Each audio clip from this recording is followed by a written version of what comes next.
Olá pessoal, tudo bem? Bom, nosso assunto agora é casamento. Falarmos um pouquinho a respeito desse instituto que dá a base para sustentação das relações familiares. Falar em casamento é falar de uma relação ou de um casamento ou de uma família com base estruturada no matrimônio. Tá?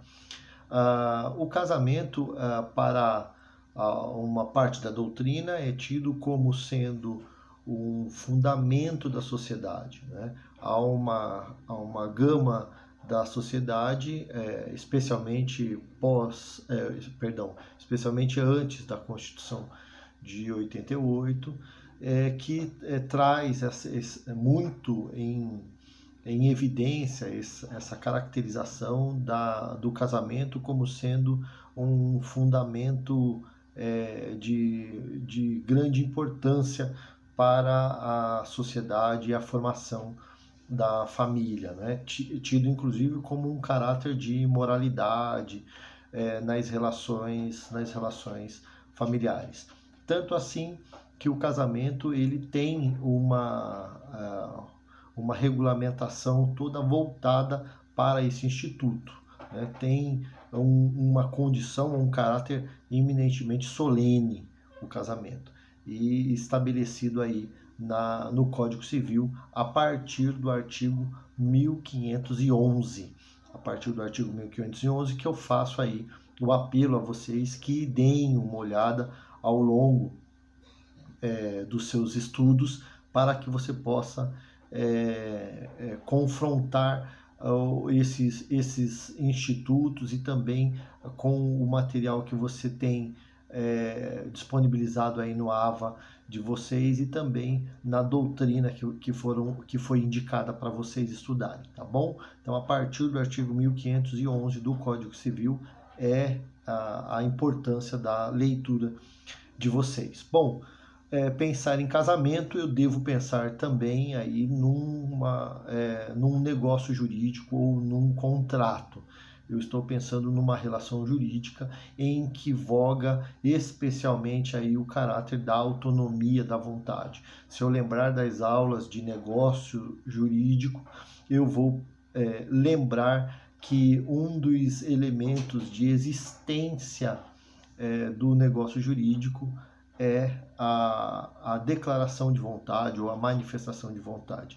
E o casamento tem como um dos seus elementos basilares a autonomia da vontade ou a manifestação da vontade. Então, por essa razão também se diz aí do casamento como sendo um negócio jurídico. E aí quando a gente pensa e aí tratando como sendo um negócio jurídico, a gente já pensa logo na condição de natureza jurídica do casamento. Qual seria a natureza jurídica do casamento? A doutrina ela vai divergir aí nessa característica como sendo a natureza jurídica do casamento, tá?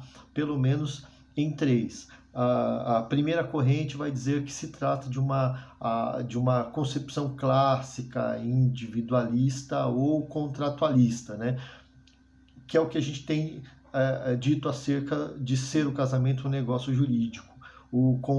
É um contrato decorrente da vontade das partes, tá?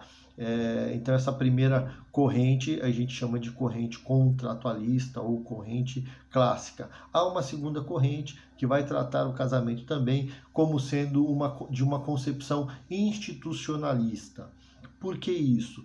Porque as normas são de ordem pública, as normas que decorrem do casamento são normas que não podem ser alteradas, são normas estabelecidas pelo Estado. Então, prevalece no casamento, para essa corrente, o aspecto institucional do casamento.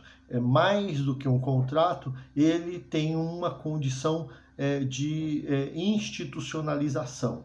O casamento é uma instituição social. Tá? E uma terceira corrente conhecida como a corrente eclética ou mista, porque ela agrega tanto a primeira corrente como a segunda corrente. Então, ela agrega aí o caráter ou a condição contratual ou de instituição social. Então, por isso a gente conclui afirmando que o casamento ele se reveste dessa natureza de ser um negócio jurídico, né, condicionado aí à autonomia da vontade, à manifestação de vontade das partes que se envolvem numa relação matrimonial na formação da sua família, tá bom? Bom, devo também lembrá-los de que o artigo 226 da Constituição Federal é o artigo que dá base no aspecto constitucional para as relações familiares decorrentes do casamento ou relações familiares matrimoniais, tá bom? Alguns caracteres do casamento. Nós podemos pensar também em alguns caracteres aí desta relação matrimonial. A primeira delas é que o casamento ele é eminentemente solene.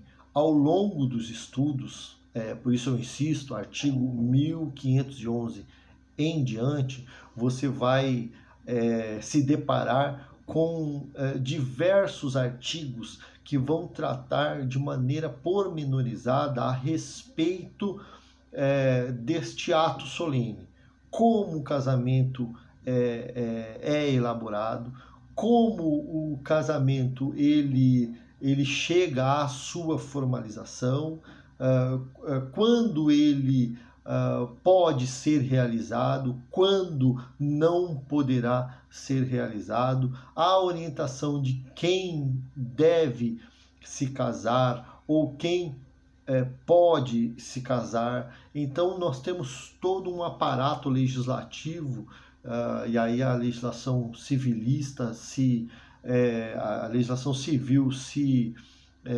cuidou de regrar aí essa solenidade toda que nós estamos mencionando agora, tá bom?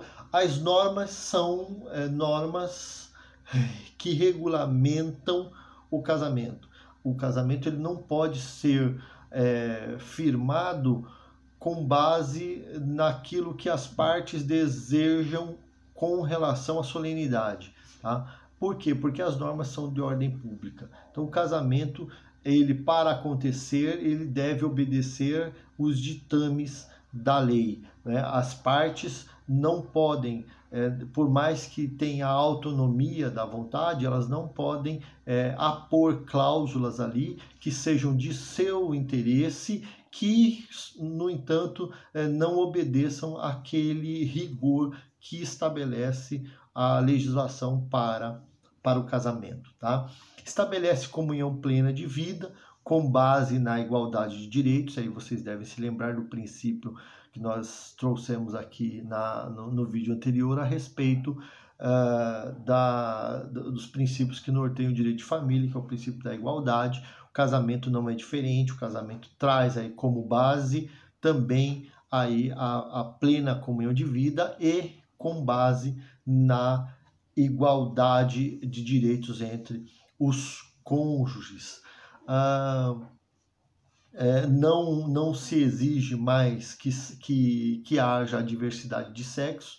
Então vocês vão observar que a normatização ainda textualmente ela traz que casamento é entre homem e mulher, né? Mas a jurisprudência por meio do STF já pacificou o entendimento de que ali a interpretação que deve se dar ao texto é uma interpretação diferente daquela diversidade de sexos que traz como sendo de caráter obrigatório, e aí já não é mais. Então é possível a união por meio do casamento entre pessoas do mesmo sexo. E uma outra característica interessante também que nós temos no casamento é que o casamento não comporta termo ou condição, né? Por isso que o caráter de eficácia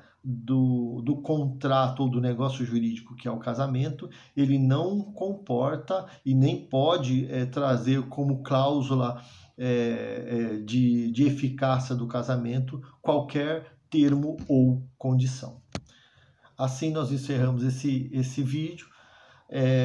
Para o próximo nós teremos aí uma abordagem também específica a respeito de impedimento e suspensão do casamento, tá bom? Um abraço a todos.